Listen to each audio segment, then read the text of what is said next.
The next speaker that we have is Anita Campbell, and she's the CEO of Small Business Trends and a media and information company. She's going to be leading the EmpowHERaccess Power Panel. We'll get her in. The intention that we want to do is we want to really understand how $1 billion can impact and what's the role of corporation and government. So Anita, in her role, closely follows trends in the small business market and trends in the technology. Anita Campbell has been an entrepreneur at heart her entire life, a lawyer by training.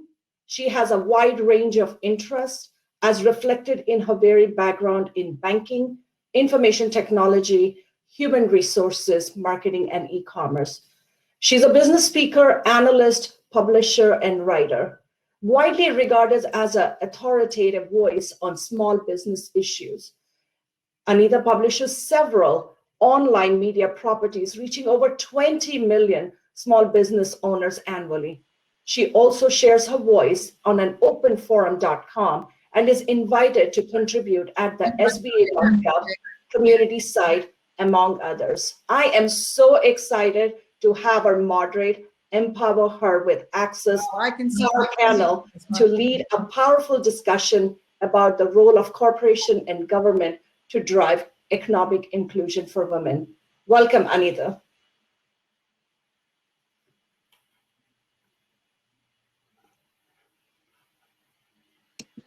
Thank you very much, Ketra. It's delightful to be here today. Honored. I'm Anita Campbell, of course, and I'm the moderator for today's EmpowHER Access panel. Don't you just love that hashtag EmpowHER with the H in it? So don't forget that. All right, the 2021 Women in Cloud Digital Summit celebrates the achievements of women in technology through collective power. We heard that earlier from Gabriella. During this session, we're going to talk about how collective power is going to play an important role in bringing $1 billion, that's billion with a B, in economic access to women-led STEM companies by 2030. Leading this effort is the EmpowHERaccess campaign. It's a public policy campaign announced during the World Economic Forum's annual meeting in Davos in January of 2020. And it was subsequently launched in March of last year by our panelist, Kate Roberts. You're going to hear from her in just a minute. She's the founder of Maverick Collective, and Women in Cloud advisor Giovanni Mingarelli also participated in launching that. Now, the campaign's designed to bring together companies and governments in driving greater economic access to existing procurement vehicles. We're not asking for money in this, we're asking for access. Now, this at a time when only 1% of enterprise contracts are being given to women-led STEM companies. Just imagine that, just 1%. I know we can do a lot better than that, don't you think? Despite being launched during the first week of the COVID-19 lockdown, what timing, right? The first wave of EmpowHERaccess campaign received over 600,000 social media shares.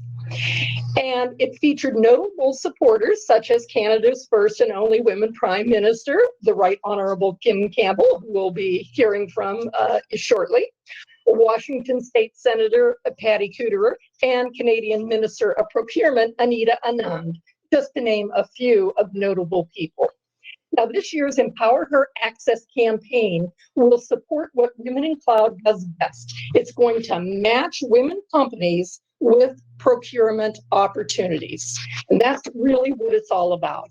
This time, it's going to have a focus on women-led SMEs in Canada and the United States. And we'll do this via a partnership with Canada's Digital Main Street, which is a $60 million federally funded marketplace to match Canadian SMEs with buyers online. Now, think about this. Over 60% of their Shop Here founders are women. And we're delighted for the opportunity to work with such a terrific organization. Now, over the next 30 minutes, thought leaders across the investment world, the nonprofit, corporate, and startup sectors are going to discuss their own journeys. Now, we're going to hear directly from them about supporting greater economic access for women and what more can be done by companies and governments to reach that 1 billion, remember, billion with a B, goal by 2030. So at this point, I'm delighted to introduce our panelists. I'm going to quickly go through their bios, and then we'll jump into questions right after that, and they can introduce, or they can include their introductory remarks as soon as I've completed the bios. First is, of course, Kate Roberts. She's the founder of Maverick Collective and the Body Agency. She's a global social entrepreneur. She's a multiple business owner, women's advocate, philanthropist, fundraiser, artist, and public speaker. She's had a 30-year career of championing women's leadership, public health, a focus on women's sexual reproductive health, sexual wellness, and exponential philanthropy. Now, together with Melinda Gates and Her Royal Highness, the Crown Princess of Norway, Roberts founded the Maverick Collective, which is a $100 million groundbreaking philanthropic initiative led by women for women, innovating and scaling women-focused public health solutions across 60 developing countries. This is truly global. Most recently, Roberts has completed a $1 million raise for her for-profit social enterprise, the Body Agency, which is an e-commerce and educational femtech platform to provide women full-body wellness products and services from puberty to post-menopause. She also serves as a global leader of the World Economic Forum. So welcome, welcome today, and we are very happy to have you here, Kate. Next, we have Yuval Neiman, who is the managing director of Trilogy Equity Partners, and he's a member of Trilogy's investing team. Prior to joining Trilogy, Yuval spent 16 years at Microsoft, where he led the developer division and the creation of Microsoft Visual Studio.net and Microsoft Net Framework. Yuval was on the board of M Systems. He's been an investor, an advisor, a board member for a number of startups, including Soluto, which was acquired by Asurion, OfficeSync, StreamOnce, Replay Technologies, and Redkicks, which was acquired by Facebook. So welcome, Yuval. Bonnie Foley Wong is the head of investment strategy at the Equality Fund. So Bonnie is a strategic and forward-looking investment and financial professional. She's got over 20 years of experience of mobilizing capital for entrepreneurial businesses. I'm sure she's got great insights. Over the course of her career, she has financed over 1 billion, again, that's billion with a B, of alternative investments in Europe and North America. Bonnie helps organizations analyze future scenarios, connect the dots, and spot patterns. And as head of investment strategy at the Equality Fund, Bonnie builds the Equality Fund's investment activities and ensures its investment strategy helps create sustainable sources of funding for advancing gender equality globally. Hence the name, the Equality Fund. Pamela Maynard is the CEO of Avanade. I hope I pronounced that right. Pamela is committed to Avanade's purpose, which is to create a genuine human impact. And as the leading digital innovator, brings this purpose to life through the power of people and the Microsoft ecosystem. Passionate supporter of inclusion and diversity. Inspires women and entrepreneurs and empowers connections to drive personal and professional growth and innovation. She's also the executive sponsor of Technology for Social Good, which brings the power of the cloud and digital technology to nonprofit organizations to digitally transform their workplaces and accelerate their social impact. Before being named CEO in September 2019, Pamela was president of product and innovation focused on defining and delivering innovative solutions for clients. Earlier in her Avanade career, she was president of the European organization after serving as general manager of Avanade UK. Well, you all have amazing, absolutely amazing backgrounds here, and I'm just really delighted to have everyone here. So welcome. Okay. I'm going to kick off with one question. I'm going to ask each of you, if you would, let's do a lightning round, 30 seconds, please, and respond to this question. So why is the economic inclusion of women in STEM important to you and your business or organization? So I want to kick off with Kate. Kate? Thank you so much, Anita, and thank you for having me. It's a true honor to be with this incredible panel, and of course all the participants and speakers. Well, as I've had a 30-year career in being a champion for women, I've really seen around the world what economic empowerment can do. You know, we know that when we invest in a woman, we invest in her community, and we empower and strengthen that community, that nation, and therefore the world's economy. And giving girls and women access to economic inclusion, but also strengthening their ability to be a force in the workplace, invest in their children, plan their families, and they can actually afford their families. It's a fast track to ending extreme poverty around the world. So for me personally, as somebody who is investing in women, this is a very, very important platform for me. Thank you. Very heartfelt and I think authentic comments. So appreciate that, Kate, and welcome. Next, Pamela, I'd like to welcome you here. Same question to you. Why is the economic inclusion of women in STEM important to you and your organization? So thank you, Anita, and thank you to Women in Cloud for having me today. Just like Kate, I feel incredibly honored and humbled as well to be part of this amazing panel and this amazing event. So having a more inclusive and diverse workforce, as you said, Anita, is something I am hugely, hugely passionate about. You know, creating an environment women can be themselves, they can be their very best selves, they can do their very, very best work. And you know what? It's just the right thing to do, and it's also critical to Avanade and Avanade's success as a leading digital innovator. I mean, simply put, we cannot support our clients, their employees, or their customers without more women and women of color, you know, around the table. I mean, just consider the influence that women have on the global economy.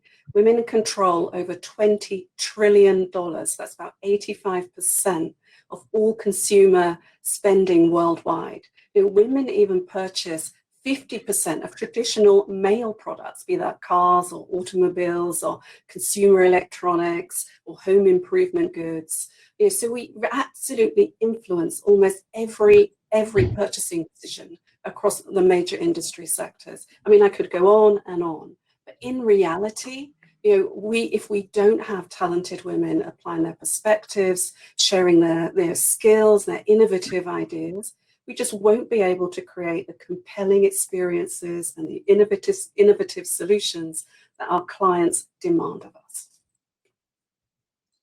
Very wonderful remarks. And I also want to say, Pamela, I love that, you know, about bringing your best self. That is so important, and being able to do that. It's a wonderful comment.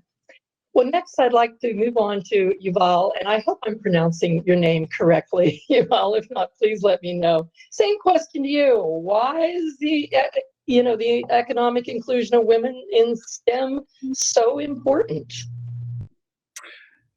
Thank you, Anita, and you are pronouncing it correctly. Thank you. And I'm also honored and you know, to be here with this panel, and thank Women in Cloud for including me here.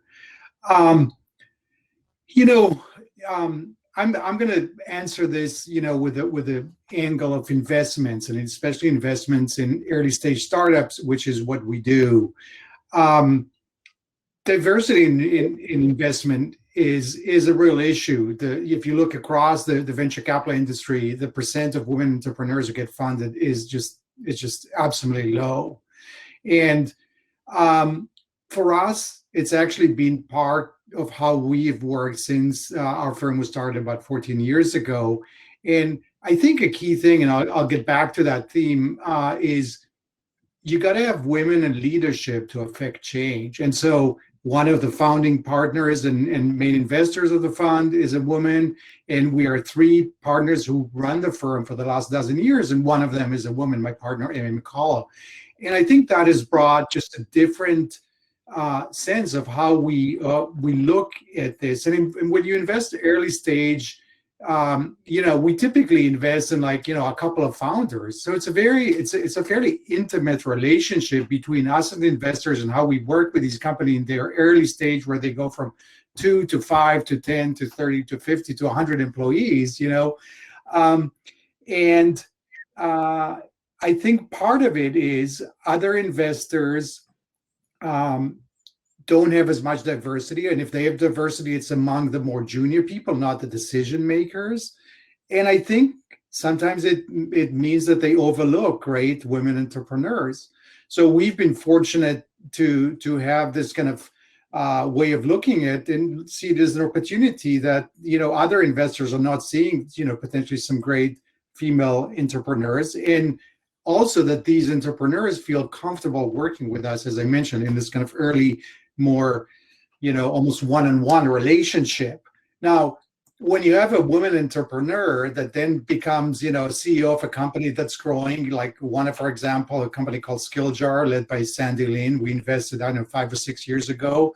I think there are somewhere between 100 and 200 employees. By having a woman in leadership, you end up having more women in key positions in the company and creating more opportunity for women. We also are always thinking about making sure that these companies, as they grow and mature, have women in on their boards. And so that's kind of how, I think this is first of all a business opportunity. And I wish that we could have even more women in STEM. Today our portfolio, about a quarter of our companies are led by women entrepreneurs, and about half of those are B2B. We do both B2B and B2C. I would love for this to be 50 or even 60%, but I think part of where there's a challenge, there's just fewer women in STEM and therefore fewer women entrepreneurs. And so that's something that, getting more women in STEM will drive that up as well. That's a great point that you make about opportunity. And it's not just the opportunity for the entrepreneurs, it's opportunity for the investors as well to get into a wider pool. And then the women founders open up opportunities for more women underneath them who can then come up the ranks. So I think that's, just a wonderful, wonderful insight. So thank you for that, Yuval.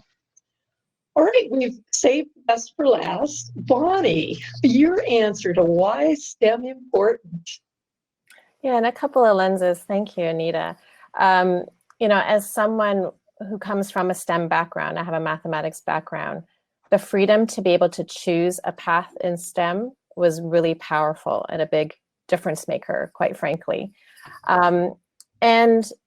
It's not just STEM skills that are critical to the innovation economy.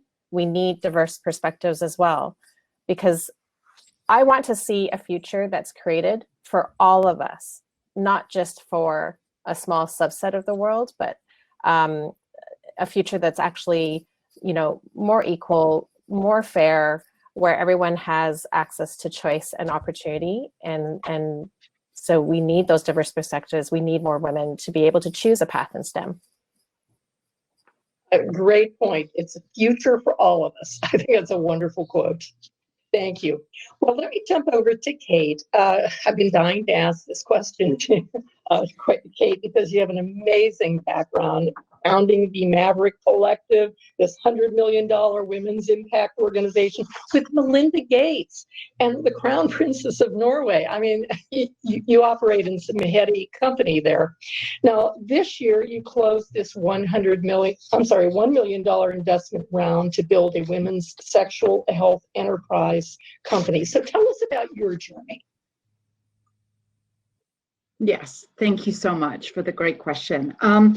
So through my background of indeed starting Maverick Collective with Melinda and the Crown Princess and this organization PSI that I have been supporting and working at for the last 20 years, I absolutely recognized a gap in the marketplace globally for sexual wellness products and services. And by that, I mean anything from period products all the way through to fertility and maternal health, sexual reproductive health, and menopause and postmenopause. And the woman's body and having access to these products through technology is a massive gap.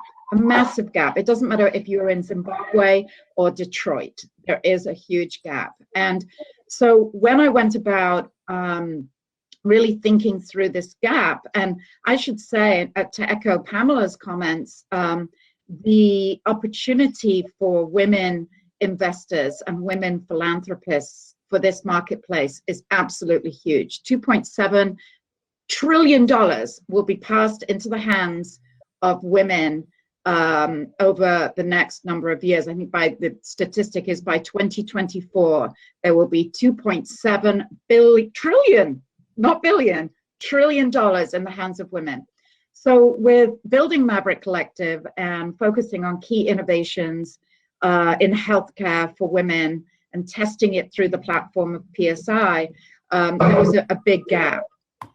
So I decided to start the Body Agency, which is a femtech company, e-commerce company offering real innovation that we've scoured the world for. And I was told on this journey of raising this $1 million, Kate, first of all, you're a woman founder. Second of all, you have a femtech company. You will have no chance whatsoever in raising this money. But I did, and I'm very, very proud of myself for doing so. What I will tell you, and I'm so grateful that Yuval is on as our man for the Girl Effect advocate, that I have mostly women investors, but the two first investors that came to the table were men. And so we cannot change this world for women without men investors investing in women founders, even when the topic is female body health. So that's really what led me to today. But what I will tell you is, for anyone listening out there who's going along a journey of starting their own company during COVID, I didn't start just one, I started two in March. Went haywire in the world. That, women founders are, I know plenty of women founders are some of the most creative, passionate, smart individuals and entrepreneurs I've ever met. And we really can do it all. We can raise our family, we can look after our family, we can start businesses. And right now, with all of us who have a child on Zoom trying to study and get their education, whilst we're out there creating companies, and we really can do it all. So that was a little bit a snapshot of my journey over the last few months. Very inspiring. So thanks for sharing that very much, Kate. Well, I want to come back to Paul, our man in the house here for this session. So I was intrigued by your comments there and talking about opportunity. It's one thing to talk about opportunity in the abstract or in a general sense, but what I think everyone will listen to, business leaders, investors, entrepreneurs, is the bottom line, dollars and cents. And I wonder, do you have any examples or insights about how this can impact a business's bottom line to invest in women? That's a great question. And this is, especially when we invest early stage, there's a long lead time. Typically it takes 10 years before you find out how your invested actually paid back economically.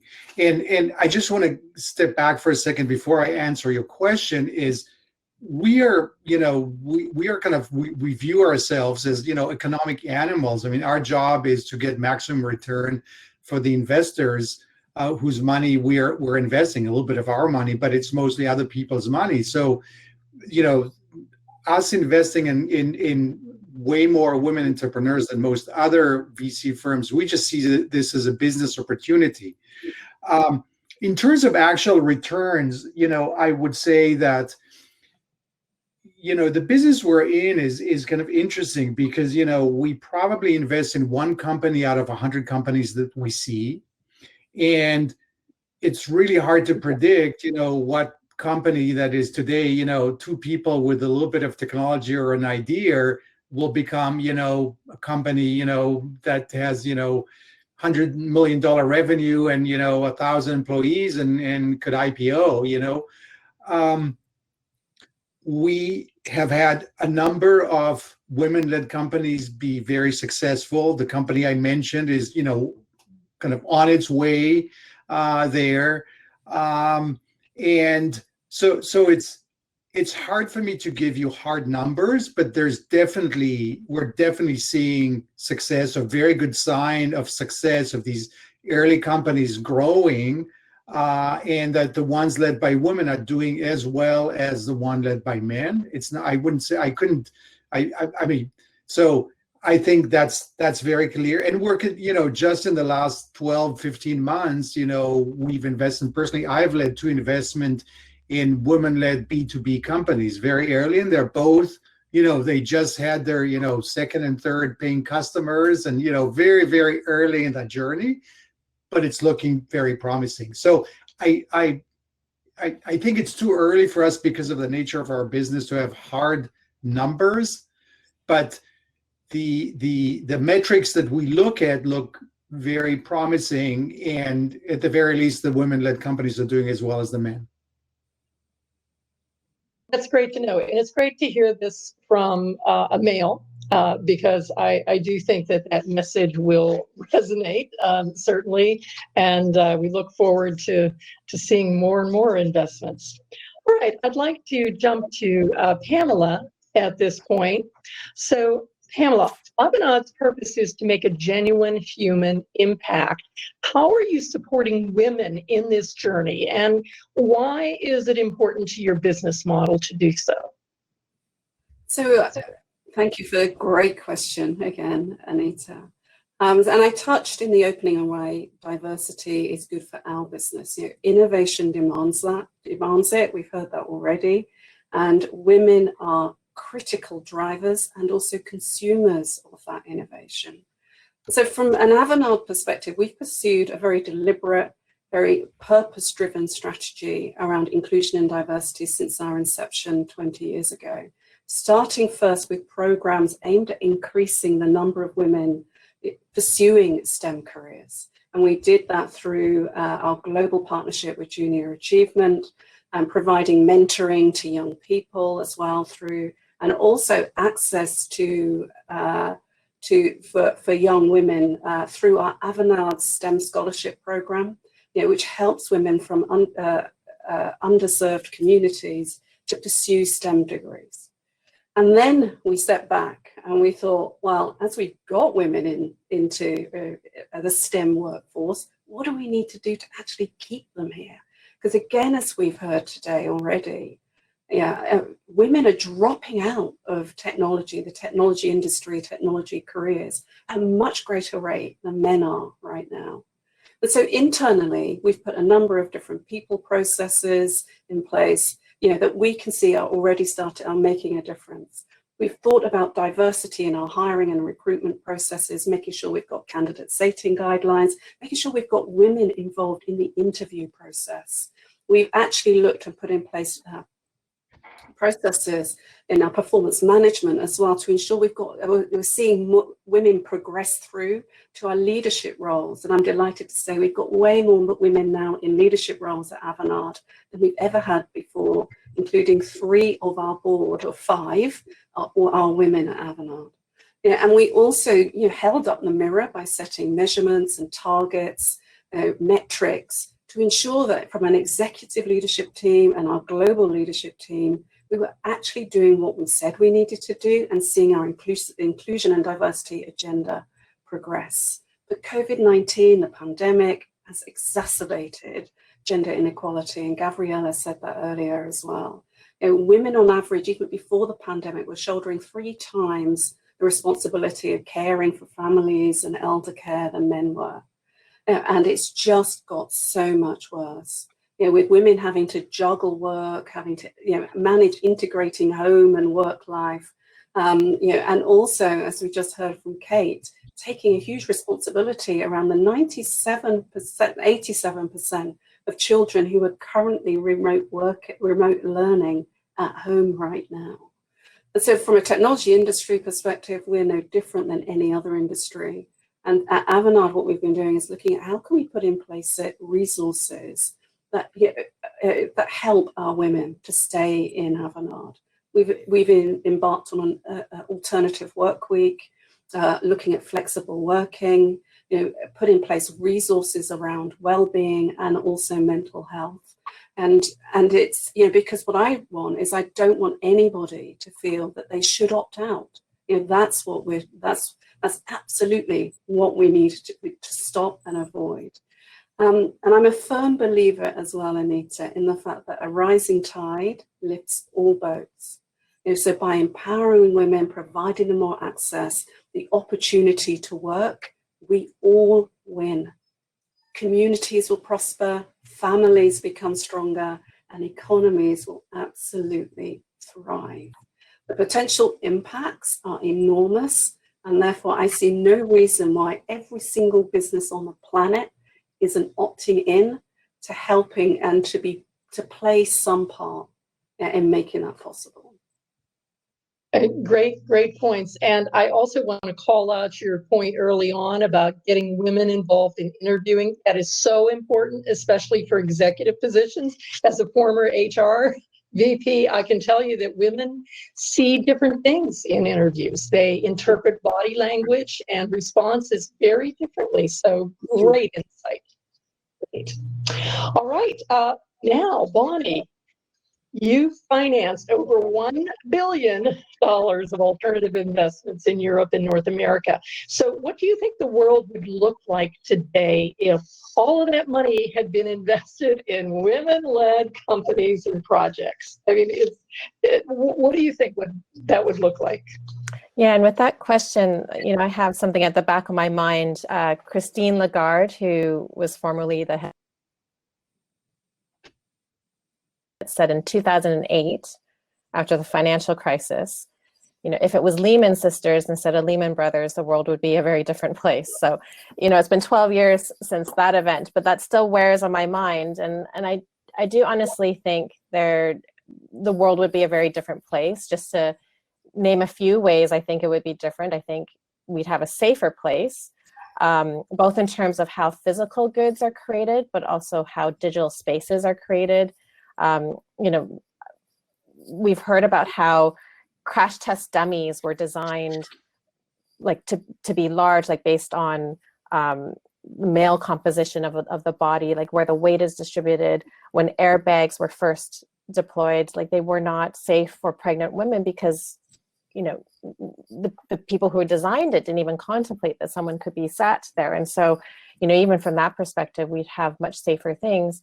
And we constantly read about online harassment in digital spaces. I think if we had women at the helm of businesses, more ventures creating these kind of spaces, they would be more safer, which would make more room for choice and for women's voices and different perspectives to be heard. I do think we'd have a more innovative world and innovation in a more sustainable way. Women are risk takers. I always love to just debunk the myth that women do not take risks. I mean, this whole summit is full of women entrepreneurs that are taking risks, but we do so in a really astute way. And we're balancing different things and managing those risks differently, taking into consideration different perspectives, this whole idea around the collective. And lastly, which is really timely for right now, in the middle of a global pandemic, I do believe we would have a more prosperous and healthier world. There's a lot of research out there, I think of Wilkinson and Pickett, that highlighted a number of the different correlations between more equal societies where women's status was higher, tended to be healthier. It correlated with better social outcomes. It tended to correlate with higher levels of trust. And so I honestly think we'd be experiencing a very different world, particularly in the midst of a global pandemic and the economic consequences from this. And in terms of the Equality Fund, you know, we are in partnership with the Government of Canada. We are stewarding a $300 million portfolio thanks to a contribution from the government. We're tasked with investing that and stewarding it in a way that puts gender equality at the forefront. We're investing with a gender lens. So gender lens investing is something that was coined more than 10 years ago, where we're taking into consideration gender impacts. And so we are disproportionately, you know, directing our capital towards businesses that prioritize the perspectives, rights, and needs of women and girls globally. Great. Gender lens, I love it. Excellent. Well, listen, I'm getting the 2-minute flag. So one quick last question, and I'll ask everybody to just, if you wouldn't mind, give me 30 seconds or so with this last question, which is, you know, your parting advice for the audience. How do we give women founders greater access to procurement? Bonnie, let's start with you, since you've been waiting last for many of these. Yeah, you know, this is the moment to be making money work for women in as many ways as possible. You know, for us, we have an investing lens, so we're investing our dollars with that gender lens. And I think, you know, also, you know, paying attention to how we're using those dollars and also how we're using our voices and our connections. So I think it's not just, you know, I don't believe in putting the onus on women entrepreneurs to stick their hands up. Those of us in positions where we can influence buying decisions, investment decisions, like we should be using our influence and our voices to direct more capital towards women. Very, very good. Be more proactive about reaching out. I love it. Pamela, parting thoughts and advice for the audience. So I go back and I'm going to start with my the phrase that I love around the rising tide lifts all boats, and the fact that, you know, if we can create more access, more empowerment for women, more women in the workforce, we will all win. The underlying, this is reason for doing this. I would say, and just building off of what Bonnie said, and something we've learned in Avanade as well, is that don't think that you don't worry or be too concerned about the level of investment. Just start investing. You can start small.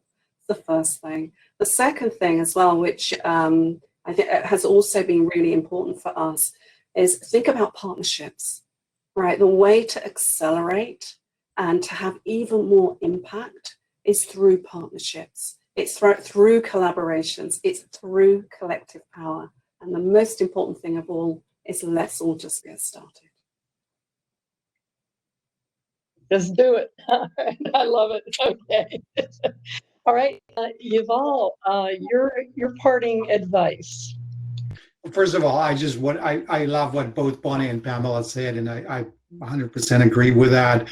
You know, I think, you know, I go back to just a couple of themes that I mentioned earlier. One is to really push for change and more representation, more diversity in the decision making, be it within VC firms or large companies who, you know, in procurement and so forth. And, you know, that change is not going to happen overnight. Unfortunately, it's going to take time. And, you know, I think some of the big, you know, Valley VC firms have been kind of in some ways shamed into starting to think more about diversity because it's just been so poor. So there's change there. It's slow, but it's going to happen. The other one, which I think is more profound and maybe more appropriate for the procurement side, is just talk about the business. You're missing opportunities. You're missing potential great vendors who can be, provide better tools and services to your company by not seeing these women who might not be in your network, right? I mean, that's kind of, and so I think that in the end, there is business justification to do this, just like we're seeing in our fund at Trilogy Equity. I think it's appealing to the bottom line, and obviously this varies between each opportunity and each interaction. But I think those are the two things that I would, from my point of view, would emphasize. It's kind of putting more women in leadership and decision making, and then showing the opportunity, the lost opportunity if you don't pay attention to women entrepreneurs or women-led businesses who can provide better services to your company. Great points, Yuval. Thank you very much. And let's have Kate wrap us up here. Kate, what parting ideas would you like to share?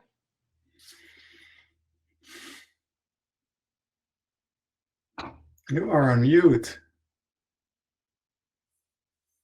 You're on mute. Unmute. Sorry.